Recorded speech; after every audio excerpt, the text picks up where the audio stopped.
All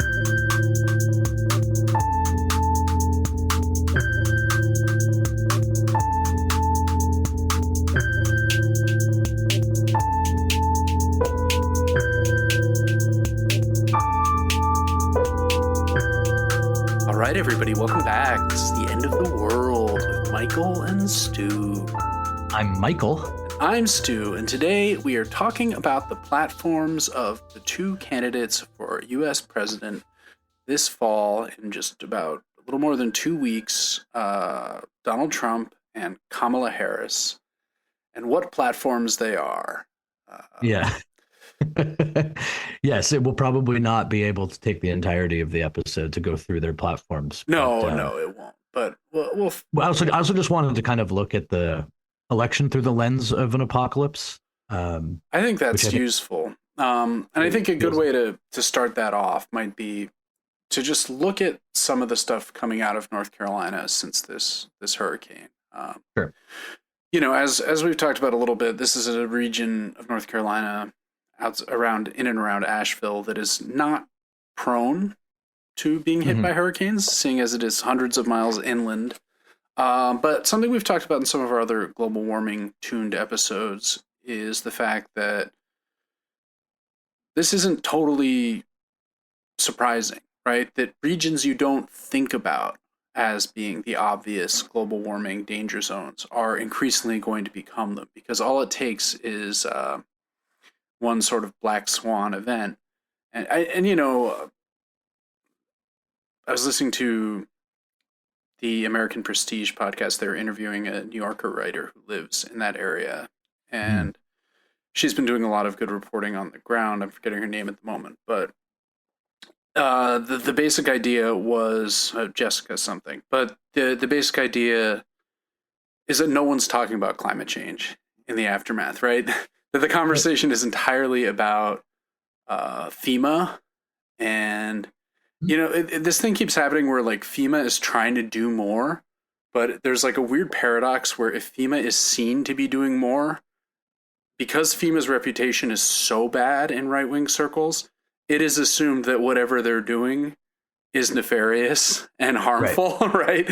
So there have been several incidents where, you know, FEMA workers have been going into people's houses and trying to like help them sign up for the benefits program properly so they get reimbursed for things they lost in the flooding or whatever. And when FEMA people are seen to be like milling about, it's assumed they're like kidnapping children for like a satanic vault that's in the like, and like armed militias are like patrolling the areas to keep them out in the back of cars. And so FEMA's had to like pull out its workers as they try. And this interview was really good. American Prestige is a great podcast. What they really emphasized was that FEMA by design is a kind of hands-off agency. I think partly because of the sort of American obsession with bootstraps, individualism. I don't want any help, but you know, the government needs to help me by staying out of my way. Like that kind of mentality. Whereas in other countries, you know, disaster relief is much more like hands-on, right? Like people are out in France or whatever, you know, putting sandbags. Relieving people from disaster. Right. And Derek from American Prestige pointed out that, you know, it's right in the name, like Federal Emergency Management Agency. It's not like disaster prevention agency or like relief provision agency. It's like, no, we're going to manage the emergency. Right, they're like managing the overall response. Yeah, and I mean, FEMA does have a lot of money and does do a lot of good things, but just it's become such a kind of byword for government evil in the sort of Alex Jones sphere that their hands are kind of tied. And it's like, if FEMA does more, that would be good, but if they do more, that causes a reaction, right? It's just, there's a sort of double bind situation where they like can't. They want to do more, but they can't, because if they do more, they'll be perceived to be doing evil and not help. You know, it's like, right. And I think with FEMA, one of the interesting things is that people are quick to be criticized for, you know, politicizing storms with climate change propaganda, you know, and that sort of like, you know, you'll always hear the people who either treat climate change like it's a hoax or unserious, that like we've had storms before, like this type of Right, and in thing. this case, Asheville has flooded before in 1916. Right. So, But conversely, FEMA is open to be completely politicized at any and all moments, right? And of course the Republicans have done a very good job in sort of classic form of criticizing the delivery of goods and aid, while advocating for the slashing of all federal funding, all federal government sources, firing non-government bureaucrats as they call them, and it puts them, the Democrats, in a strange situation, classically reactive, right, where yeah, they don't FEMA to look a certain way, and so then of course the disaster relief isn't as effective, and then of course that is the news story that Biden and Harris either stopped the money because they were giving it all to illegal migrants or whatever. There's no right, more money. right. Well, there's Um, a kind of negative feedback loop that gets going where yeah, either acting or not acting triggers the negative feedback loop just the same. that's right.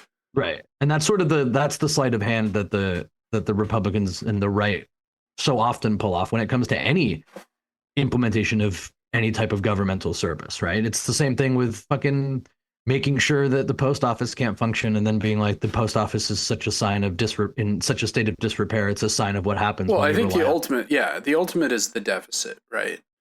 Where it's like the Sure. deficit is always the fault of the Democrats. But if you Yeah, look at the historical chart, like the deficit rises astronomically that's right. always under Republicans. It's like Right. Reagan, Bush, George W. Bush, Trump, it's like, yeah, but Yeah, but it's also the hurricane thing sort of leads into the first, and most profound obviously like apocalypse issue, which is climate change and the total debacle of the ecosystem, that you know it can't break through in any sense in a campaign right now, it seems, right? It doesn't matter. I mean, even if you look at like 2020, do you remember like the primary the Democrats had to answer to the Green New Deal? right, You remember this? they had to take a position on the Green New Deal. That's On right. either how much of it they embrace, whether they reject it, whether they right. Sure. And I think we talked about this a little bit last week, but I think this is a byproduct of the fact that there once again was no primary. So Harris Yeah. was not made to take a hard position on any issue actually, because Yeah. she actually didn't even run to be the nominee. she's Right. And just, it's also like on a more like sort of personal individual level, people had to answer to Medicare for all 4 years ago, of yep, course. And that doesn't, I mean, right. I And I mean can't remember Harris was any one. discussion about healthcare, Harris you was know? one of the people that backed it in a Right. desperate pivot to the left in the Yeah. and of course has repudiated that along with many of her other sort of more left-leaning pivots from 2020. Right. And that sort of seems like the overall tenor and the sort of, the doomsday clock of it all, where it just sort of feels as though the idea of any sort of political will to combat climate change is completely dead and considered sort of pointless, as is the notion of public health care, and that we're just sort of going to wade into the future on both of these Or points. the idea of police reform of any meaningful kind, right? I mean, Oh yes, right. another rather big issue in 2020. Right. But so when we were putting this together, I this is to get into the platform conversation. The first thing was to look at where climate change stands in the platforms here, right? Yeah. And I went to Trump's platform first, which Wise. it's not as though I had any expectation that it would look any different than it does, but it is incredible to see sort of just like really clearly in your face when you go on a platform, which his platform, by the way, is just 20 points, right? I'm sure you've looked at it too. I did, yeah. It's just it's incredible to see the platform by omission, if that makes sense, right? To see what is not even addressed in a ridiculous and pointless way. Like he doesn't even need to bring himself to say something like, what does he say in the debates? And when he does talk about the environment, it's always I love it. He's like, look, I want clean water, beautiful, beautiful, clean, fresh air. Like that's his that's his environment. But to actually like give you an idea, right, of the state of the discourse, it's like 0.17 out of 20 in his platform for the presidency is to keep men out of women's sports. That is right there. That's in the top. That's in the 20 points, of The 20 which points. there are only Right. 20. Right. And whereas like climate change doesn't even, and again, it's not like he would have anything good to say about it, but it is interesting to note that like these are the things that don't have to Right. be He doesn't addressed. even have to deny it. Right. We don't even have to wade into the superficiality of a climate change debate anymore. I mean, we talked about this during the debate episode, right? Where the answers to climate change were just about how much they both love manufacturing. Yeah.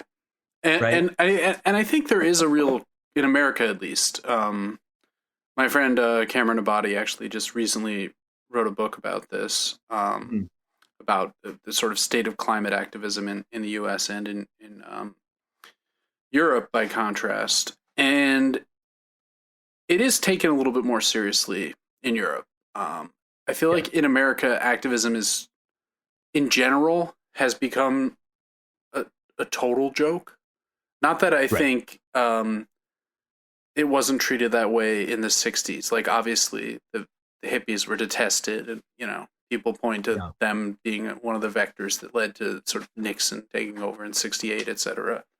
But I feel like there was a moment with activism between Black Lives Matters, even like Occupy Wall Street, even like Greta Thunberg, right? Like, there were these like people who were like, hey, stuff is like really bad. Right. And to tie it back into the campaign, right? I think when you look at all of these things that we talked about so far, with climate change, with healthcare, with police reform, these are issues that if the Democrats had a genuine desire to expand their power base, and actually improve the lives of the people that they represent, these are all things that in those moments, right?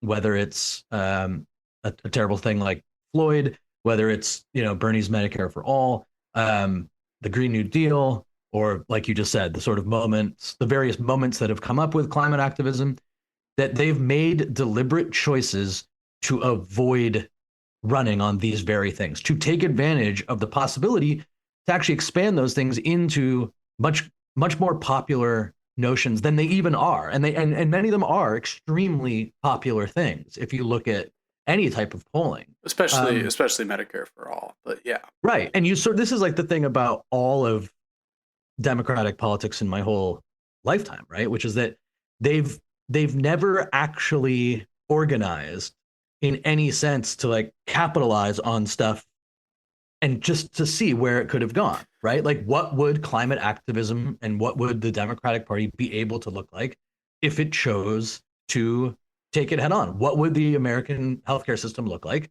if they decided to try to do something? Right. And I think like Bernie was the attempt at that, right? In 2016 and 2020. And what happened? Well, entrenched industry forces closed ranks against him. Right. The power of lobbyists, the power of industry money in politics, it was too much for even a relatively popular, left-wing candidate. Both of those issues, right? Both of those things are now things that the Democrats actually, not only have they not bothered to see how it could help them electorally in any medium or longer term sense, they have to actively avoid those things because they're so clearly empty on the issues, right? Like, we talked about this a bit, but the thing that I always come back to with the Democrats that sort of defines just how much I despise what they do is that they think that what separates them from Republicans is that they actually think climate change is real, not a hoax. And whether the Republicans truly think it's a hoax, obviously, or are just using it for political, or just cynical about it. Yeah. Yes, fine. I don't care. Either way, the Democrats acknowledging it and describing it over and over as an existential threat is a far more insidious form of evil to me, right? Because if you're just going to say that it's a hoax, whether that is for political expediency or you truly believe it, then at least I understand where you're at. if you're going to come and tell people that this is an existential threat and then not talk about it, not campaign on it, not put it in your on your website, Yeah. then how can I take you seriously in any other arena? You know, and it's the same thing with healthcare. I mean, clearly, like you were saying, they closed ranks, they got, you know, Bernie and Medicare for all out of there, and this is the first election that I can remember where the Democratic candidate was not selling us a bill of goods about healthcare. Do you know what I mean? Like Yeah. And I almost mean, always, like Obama ran on like the healthcare I had as a senator, you will have. Remember right. this? Like they've all done it. They've all done it. It was all, you know, Clinton was going to get Clinton, public. right, of course. And now we are in like such an incredible territory where they don't even do that anymore. Yeah. No, it's not good. And I think with guns also, right? Now Yes. the Harris and Walz are like, no, we love guns. Like Right. Harris is like, I can't wait for an intruder to break into my house Right. so that I can murk them with my gun. Yeah. You know, it's Again, like people want a ban on assault rifles. yeah, they want sensible gun control laws, right? Yeah. Yeah. And they're so afraid of being painted as an anti-gun left-wing lunatic, which, spoiler alert, they will be painted as no matter what they do, right? That's right. And I kind of feel this way about healthcare too. It's like they're going to say you're a communist no matter what you do. How about actually embracing some of that instead of like running to the right, to the center, to just try and yeah. And you kind of are you're in the realm of like farce now, right? The way that they run to the middle, because now like I can't see really the constituency that they're talking about when they decide to run with Liz Cheney and brag about Dick Cheney, etc. Like I don't understand who they think is like, oh yeah, I really respected what Cheney did, and I'm gonna not vote for Trump, although I was considering it. So now I'll vote for right. it. It feels like this is 600 people maybe. Yeah, like this is the closing. This is the closing pitch. You know, they're campaigning together. Right, and I mean, out. The other thing is this rightward tilt means they can't lean into their most potent issue, which is still abortion, right? Right. I mean, I feel like that's been underplayed. It should just be about that. So I think we both in the last couple of weeks detected a change in momentum, right? Despite the fact that Trump is consistently performing at the lowest level of his entire political career, like just absolutely. Well, he had the Arnie Palmer moment. Yeah, where he comes out in Latrobe, PA, home of Rolling Rock. I think it's the home of one of those Pittsburgh beers, and it's I flew into the Arnold Palmer Airport or what have you. And he just starts off his little talk by mentioning that Arnold Palmer had an enormous member, that he was extremely well endowed, and all the men in the golf club couldn't help but stare. It's just, I mean, I say this a lot to my students lately, but it's like, what are we doing here, people? Like, what is happening? And it reminded me of my Arnold Palmer encounter. What was this? So this was probably 2001. Yeah. Pre 9/11. My sister was graduating from high school. She's a year behind me. And the graduation speaker at her Concord, Massachusetts boarding school was none other than Arnold Palmer himself, right? Ooh, how exciting. Yeah, I was like, oh, sports legend? All right, maybe this speech won't be totally terrible. Oh, Michael, how wrong I was. What was it? Michael... Arnold Palmer is probably the worst, dumbest speaker that I've ever... Like, I felt so much stupider after listening to Arnold Palmer talk about his career, and he was like, well, you know, kids, like, I had a big ambition, and I made my ambition, and now, you know how I got here today, kids? I flew here on my own plane. His big pitch to the kids who were graduating was that, like, get really rich, kids, and then you can... have your own plane, like me. That was it. That was like the moral, like, finale of his But like. you feel like Trump. You feel like Arnie would be a Trump guy if he were still. According to his wife or daughter, I read an Yeah. interview today. He didn't like Trump. He died, I think, just as the 2016 thing was ramping up. Right. Right. Who knows? She may just be Wasn't saying into it. that because Trump was literally talking about her father's how well endowed he was Right. on national television. Um, that's not a solo episode for Trump either. I mean, Trump has always Yeah. been this freewheeling, say what stream of consciousness Mhm. kind of candidate. But we've in the last couple weeks had a couple people had medical events at one of his rallies, Oh yeah, so the dance. he just Yeah. stood on stage for 40 minutes, didn't take any Yeah. questions as his favorite songs played. Um, just very odd, Thing like right? Ponte Partiro or whatever, like the fucking Ave Maria. It was Yeah, so. and like doing the Yeah. YMCA as he loves to do. Yeah. And then there was I think it was an interview with Bloomberg where Mhm. talking about the economy, it was just very clear. They're asking him like, well, President Trump, if you install these tariffs that you're in favor of, you realize this will impact. It's very clear that Trump just has absolutely no idea what he's talking about. No, but I got the sense that he got a pretty positive review of the interview with the Bloomberg people. No, no, it was Like, terrible. The people in the I mean, audience loved it because right, that's what I mean. they love anything that he says. It doesn't matter. Right. It's I mean, I'm not, I don't want not to sound too blue pilled, but it's like the way in which he is received by his fans is cult like, right? I mean, Of course. he can do no wrong. But I think anyone with even, I mean, I'm not an economist. I know very little about micro or macroeconomics, if I'm being Right. perfectly honest. But, I'm a pretty well educated guy, Mhm. able to follow simple ideas like The notion of a tariff. Yeah. cause and effect. Like if you Right. do Right. this, then this, And I'm also, I listen to a lot of people who are much smarter than this, people like Adam Tooze and like, the American Prestige people. Yeah, I don't think he knows what he's talking about at all.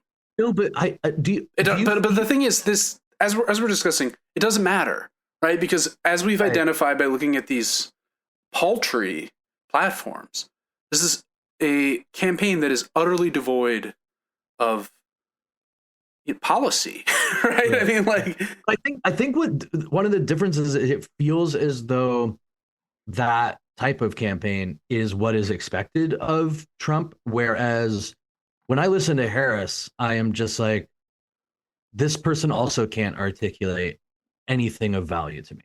right. It watching her stumble through, what she's doing for the economy or how she's lifting up. She the middle sounds like class. George W. Bush, right? Yeah, it's so strange, and maybe they knew that she was this ineffective, and that sort of propelled some of the hesitancy to get Biden out. I don't know, but No, I think you, with Biden we'd be in such a worse. I mean, I think the oh election yeah, would be yeah, no 100% question. But over. one of the things I did want to ask you is that, like, there was this turn after they got rid of Biden where there was an attempt to be like, oh, by the way, there's still someone in this race who is also mentally unfit to Yeah. run.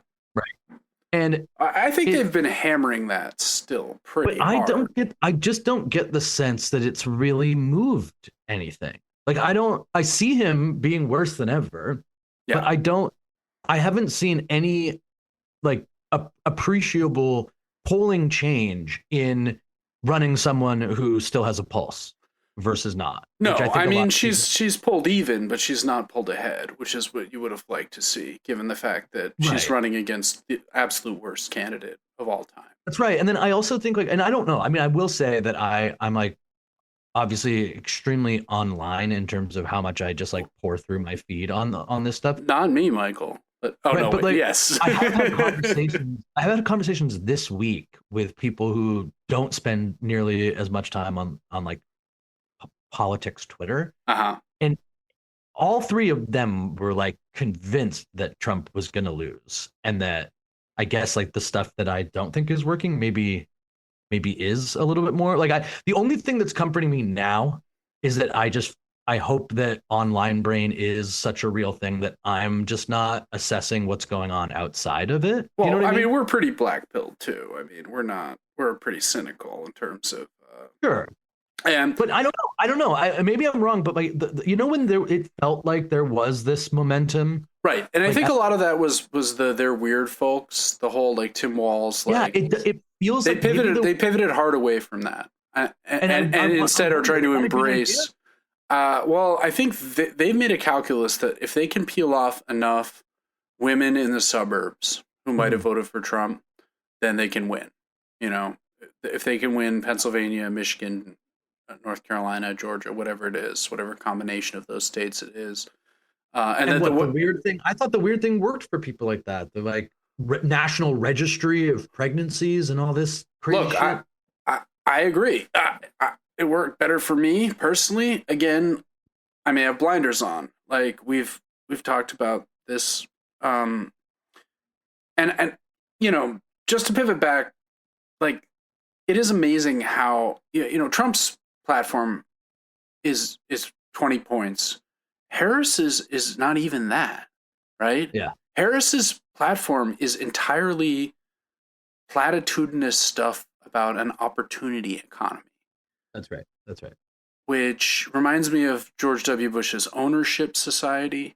Sure. Um, it's not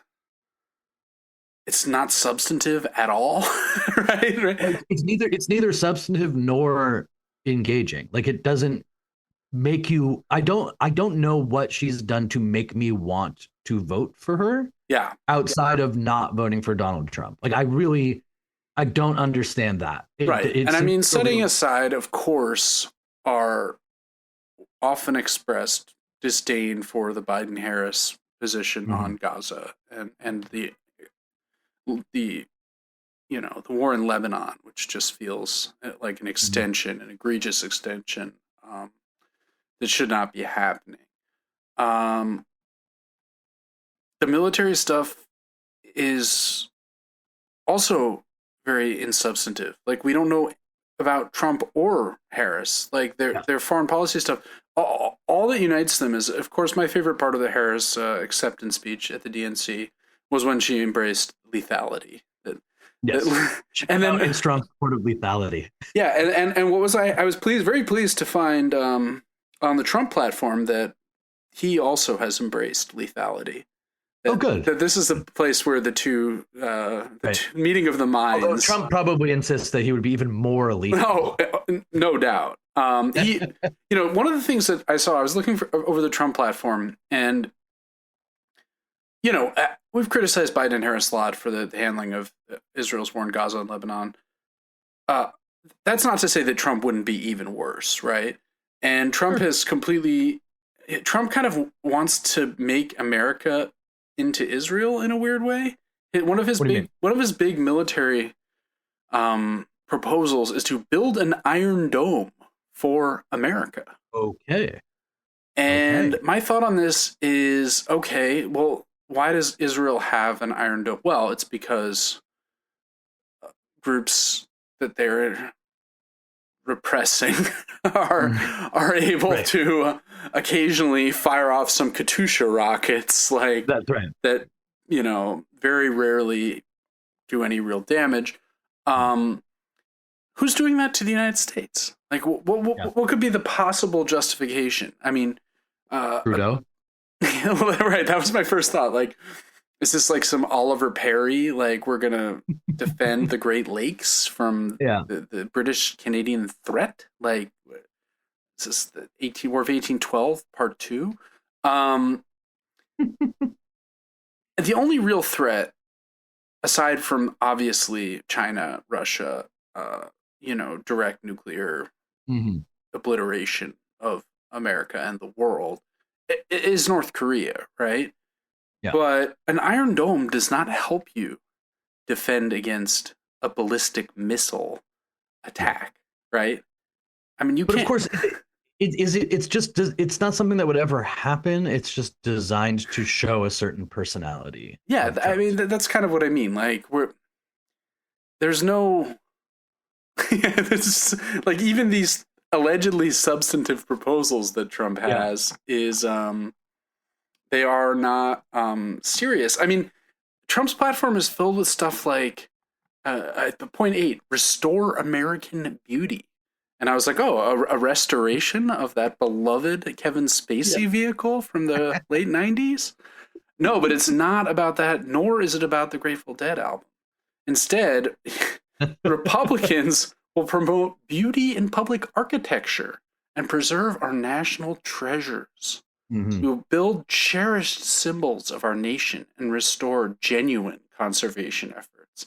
I find this so strange. Like, This is coded about statues and like that's right. That's right. But it's also like national treasures. I'm just literally thinking of like the crown jewels in like Buckingham Palace or whatever. You know, like what are we? Also, like national treasure. Oh, you mean like the Nicolas Cage film? Like, Yeah, I also love the sentence, the part, we will build cherished symbols of our nation. right. Like the idea of coming up with what is he advocating for some sort of like cultural artistic endeavor to that we would No, then no, no, cherish? no. Clearly, he's thinking of like a giant gold statue of him or something, right? Yeah, right. What if Mount Rushmore expanded with Trump Right. and Trump? Yeah, it's also genuine conservation efforts as opposed to the false, ungenuine ones that are currently in process, like Right. as opposed to like environmental conservation, which is Yeah. just a waste of time and space. Yeah, I mean, I thought I was shocked, to be perfectly honest, and I shouldn't have been because, as I said, I'm rather black-pilled and rather cynical. But there is so little substance to either platform that we really can't build an episode out of it. It's just not Yeah. there. There's It's just basically impossible. Which is why I think we should end with a bit of a discussion about what is going on online, right? Because I do think, yeah, as much as I hate talking about Elon Musk, I do think it's rather important, the sort of phase that we're in, right? I mean, we talked about this a little bit before, but it didn't even really feel like 2012 as an election was particularly online, no, in a way that 16 sort of broke through, right? And obviously Trump on Twitter sort of redefined the game. But, you know, just to briefly talk about what he's doing, I mean, Musk is, at least for me and for a lot of people that I know, just inundating feeds with himself, yeah, as he wades into electoral politics, ostensibly for the first time in a visible way, campaigning with Trump and doing all kinds of bizarre things, that have a whole series of very obvious, transparently obvious aims. So something as simple as this kick that he's on about this flow of illegal migration that the Democrats are actually allowing so that they all vote Democrat. I'm not sure how he puts it together because they allow all these people to vote without voter ID, right? And so all these illegals are being funneled into swing states so that swing states become blue states, right? And he's talking about this every single day, yeah, you know. And then the other side of it is this free speech bullshit and censorship thing that Vance has caught on yeah, to as yeah, well, right? yeah. Vance's new way of explaining that he doesn't think Trump lost 2020 is actually not to talk about the results. No, it's just but to say actually, that they didn't show the Hunter Biden laptop. So to essentially be like, something affected the election, so he didn't really lose, right? Is basically the argument. It's like when you have a true homer and their team loses a 7-game series, and they can't accept that, so they always just say, "The sample size wasn't big enough. Our team is still better." Right. You know, it's like and with Musk, there's this amazing irony going on, right? That he is sort of, on the one hand, he's of that line that like the left wing is so insanely afraid of Trump ushering in like a single party dictatorship and how absurd that is. But he's actually saying that if Trump doesn't win, that's what will happen. Immediately be in a single party state. So you've got this guy who he's campaigning for, who goes around saying he wants essentially dictatorial powers, and he's fighting for him under the idea that he will preserve free speech and attack and be a bulwark against censorship and not usher in a single party state. Right. It's utterly ridiculous. Yeah. So also, just a quick point: Democrats, the president is Democrat right now. Yes, and this has not happened, right? Right. And I mean, Donald Trump is possibly going to win the presidency, despite the fact that all of these evil people are. Yes. Yeah. And then the last piece I wanted to bring into it before we talk about some of it is that the third piece is that he always constantly brings up this overwhelming power that legacy media has. Right. That legacy media is a left-wing propaganda tool that is, and that includes things like just the fact that he had a tweet that had a chart that was like, here's how many professors are Democrats. And he was like, that's a left-wing propaganda tool. Right. Like the fact that people who are QED.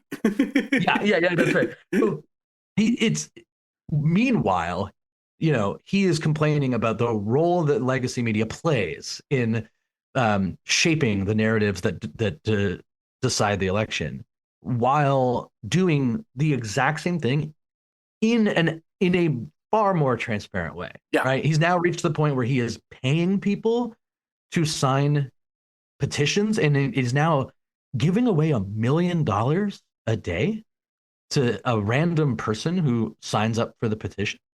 And you go back, right? And this is what the larger point I want to make is that you go back and you think about 2016, that became so much about election interference. Right. But it was this idea of these like dastardly young folks in Russia who have been hired by to sit and just post on Facebook all day and like make you think things. And it's hilarious to think about how rudimentary that was. Right. Right. Even the interference they were claiming. And the Democrats go all in on this, right? They spend all their capital on the use of technology to interfere in elections on things like Russia and Mueller, and it just goes tits up, right? And now we're 8 years removed from that, and you actually are seeing a quite sophisticated amount of election interference online by the people who own the platforms. Yeah. And the Democrats can't make any hay on it. Right. No. Like it not only does it not really get talked about in those terms, when it does, it doesn't work really, and I find it incredible that, in terms of, the podcast, talking about the various ways that society can come undone, is that, as always with these things, it's like an eternal frontier. Right. Right. And you have to wonder, like, just how sophisticated is this going to get? And are we really able to even half-heartedly describe what we have as a democracy the next time we go through this process and the time after that, No, absolutely. And on top of that, I mean, Musk is clearly cozying up to Trump because he wants to be the guy who's in charge of overseeing the regulations that govern his monopolistic companies, right? Yes. I mean, he says this very explicitly. You've sent me some videos of him. For some reason, I do not see his tweets very frequently on my feed. Mm-hmm. And I don't know what I've done. I haven't blocked him or anything. I just is not muted. Just by the grace of God. Yeah, that's very fortunate. Yeah, but I instead see endless tweets from people I met once 7 years ago who, just have absolutely nothing to say that I care about ever. But you know what? I'll take it. But no, the fact that he's positioning himself as the regulator of himself. Yeah. Right. Oh, it's SpaceX. It took us 2 months to get the proper safety clearances because government bureaucrats take that long to push 2 pages across a table or whatever.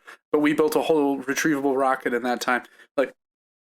Bro, yeah. If you he has tweets that are actually full on we have to get rid of government regulation or we'll never get to Mars. Right, and it's bro. Getting to Mars is not a high priority, personally. Yeah. Right? Yeah, but this is the trick, right? Is that all of these social media outlets they claim a role of being part of like the virtual town square, Right. right? And that in fact this is the most radically democratic environment that's ever been Which created. has never been true, obviously. Right. And you're sort of seeing it's like a parody. The guy running the thing is on stage at the events that then are placed on the feed. Yeah. You know?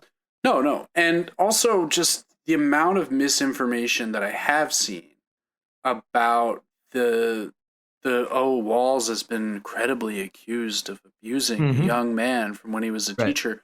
And like the evidence is the most like transparent QAnon garbage, where it's like someone sending themselves not even emails, like making fake emails in a word processor where like the cursor is still blinking because Right. like in the, Well, and that was like part of the thing. and the same with the fake ABC news. Like ABC gave Harris the reason she won the debate is they gave her the questions.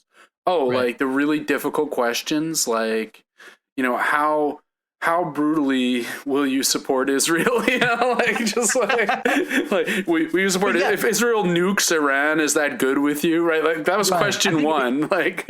It's a really interesting and really dangerous evolution, right? Where if you think back to like 16, it was this idea of, remember like people who would post for the lulls. You remember this? Oh yeah. And they would plant these stories and basically see how far they could get them into the right. Well, ecosystem. no. I mean, this is something the QAnon Anonymous or QAA podcast is really on, which is that the Chan culture is just mainstream Republican culture. That's right now. That's right. It's 100. The translation is 100%. Like there's right. no. And so Musk's like entire platform is built on like preventing disinformation while presenting disinformation. Yeah, I mean, while being nothing but fiction. Yeah. I mean, he was even propagating. You saw the thing with Pete Buttigieg, right, where he was like, the FAA is blocking Starlink terminals from flying in. Yeah. And Buttigieg was like, why don't you just call me and we can figure out what's happening? And then he did, and he was like, oh, Secretary Buttigieg is like really the reason, he like Pete Buttigieg was like, look, this is why this is happening. We can't have people flying their drones and things into the, Mm-hmm.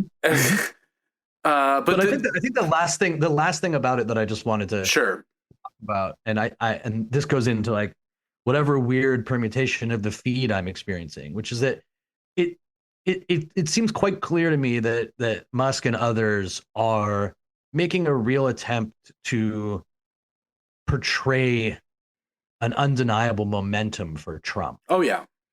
Such that if he was to lose in the real world, they're clearly, and we'll talk about this more next time, but they are clearly, either they win, right? They win a close election. They win, and the Democrats do nothing, of course. But this feels like a very real laying of the groundwork for total chaos if he is to lose a close election, right? You're already seeing the articles. Did you see the one that's like, there's 8 million eligible voters in Michigan, but 8.1 million registered or some shit like that, right? Yeah. There's these pieces are coming out all the time of like. That's because some of them are overseas, by the way. But anyway. Sure. Yes. So someone did point that out. Ironically, on notes, I think. Well, the GOP is trying to make it invalidate overseas voting, right? And that's to me the clearest indication that they don't think that they are winning for sure is that all of this seems designed to be like, well, that wasn't actually a loss. Yeah. Right? Yeah. No, I agree. No, and I think we're in this. I think we've been talking about this for 8 years. I mean, we talked about this in 2016, right? I mean, this is Trump's bread and butter. Yep. The loss is never a loss. Yeah. You never concede defeat. And if he does lose, he won't concede again. I mean, there's no two ways about it. Yeah, I think that's pretty good for today. We're going to be coming back to the election. Next week, we're actually going to be having multiple episodes, I think. Oh, no, is it next week? No, yeah. We're still 2 weeks. Oh, we're still 2 weeks away. Next week. Still 2 weeks away from our madness. Yeah. Yeah. We'll be around election day. We'll be dropping daily episodes for a couple days there, which is and next week we're gonna not to make too light of it, but we are going to play around with some of the hypotheticals that have been considered about just how it may play out, if Harris was to win, if Trump was to win, and so on. But and it remains to be seen. I mean, people fucking lost their minds about Y2K and thought it was all coming to an end. And then it seemed like it was all right. But there's something similar, I think, that I can't help but feel that the groundwork is being laid for something very dangerous in terms of the way that this election gets decided and gets sort of like digested by a lot of people. Yeah. So that'll be good. And in the meantime, you can follow us on Instagram at the end of the world WMS. Please follow the show on the podcatcher of your choice. Rate, review if you so desire. We always appreciate it. And yeah, we'll be back next time for doomsday scenarios in the aftermath of the election. And that should be very uplifting and happy. And I'm looking forward to it. But until then, this has been the end of the world. Michael and Stu. I'm Michael. I'm Stu. We'll talk to you all real soon.